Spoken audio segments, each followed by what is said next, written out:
তাকে ওখানে একটা বালুর জমা ছিল রাস্তার পাশে, তাকে প্রথমে বালুর মধ্যে চাপা দিয়ে দিয়েছিল। তারপর সে কোনো মতো ওখান থেকে ওঠার পর বেধড়ক তাকে মারধর করা হয়েছে এই মর্মে যে সে একজন মুসলমান, মুসলমানকে থাকতে দেওয়া হবে না। যেরকমটা বাংলাদেশে মৌলবাদী শক্তিরা হিন্দুদের উপর আক্রমণ করছে, এখানেও ঠিক ভারতবর্ষের মধ্যে মৌলবাদী শক্তি যারা আরএসএস এর বিচারধারায় বিশ্বাস করে, তারা এই নিরপরাধ নিরীহ একজন লোককে, গরিব লোককে, সে মুসলমান বলে তাকে বেধড়ক কালকে মারধর করা হয়েছে।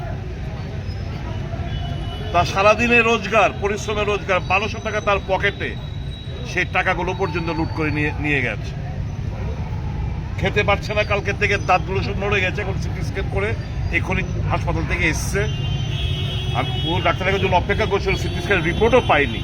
যে মাত্র শুনেছেন যে আমি আসছি, সে ছুটে এসছে থানায় যাবে করে ঘটনার বিচার চাইতে। আজকে এলাকাবাসী বিকালবেলাও এসছে, সকালবেলাও এসছে, এখনো এসছে। শুধু একটাই, যারা দোষী তাদেরকে গ্রেপ্তার করো, দৃষ্টান্তমূলক শাস্তি দাও, যেন ছোঁয়াচে রোগের মতো এটা যেন না ছড়ায়। এটা রীতি টানতে হবে।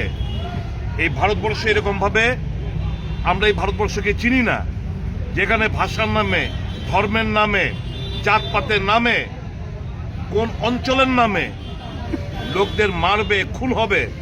এরকমটা হয়েছিল দেরাদুনে, এঞ্জেল চাকমা, এরকমটা বিভিন্ন জায়গায় হচ্ছে।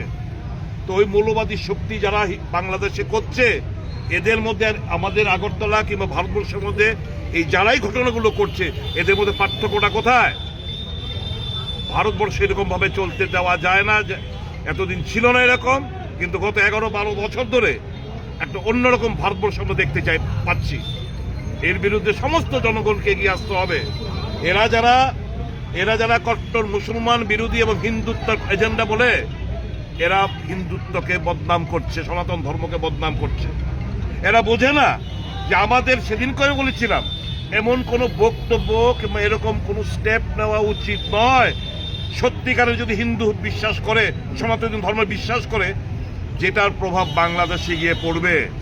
এই জিনিসগুলো ইচ্ছে করে করা করছে, যাতে বাংলাদেশের মিডিয়া এই জিনিসগুলো ক্যাপচার করে ওখানে সনাতনীদের উপর আক্রমণ চালানো হয় এবং এই ভারতবর্ষে ভোটে সেটা কনভার্ট করতে লাভবান হয়। শাসক গোষ্ঠীটাই চাইছে, মানে মানুষ ওখানে বাংলাদেশ হিন্দুরা মারা যাক, তার ভোট চাই, বিজেপি আরএসএস এর ভোট চাই। কাজেই এই মুসলমানদের মেরে বাংলাদেশের মৌলবাদী শক্তিদের উত্তপ্ত করার চেষ্টা বলে আমরা মনে করি। ঘৃণা জানাই, ঘৃণা বর্ষাই। এই সমস্ত আক্রমণের যারা করছে তাদেরকে আমরা ঘৃণা বর্ষাই এবং শুভবুদ্ধি সম্পন্ন মানুষ প্রতিবাদ করবে, এগিয়ে আসবে এবং মানবতা সর্বপ্রথম প্রাধান্য পাবে, এই বিশ্বাস আমরা আছি। আজকে থানার মধ্যে এসেছিলাম বিচার চাইতে, আশ্বস্ত করেছেন যে অবিলম্বে খুব দ্রুততার সঙ্গে তদন্ত চলছে। যারাই জঘন্যতম ঘটনাগুলো করেছে তাদেরকে চিহ্নিত করে তাদেরকে গ্রেপ্তার করবে এবং তাকে বিচার পাইয়ে দেবে।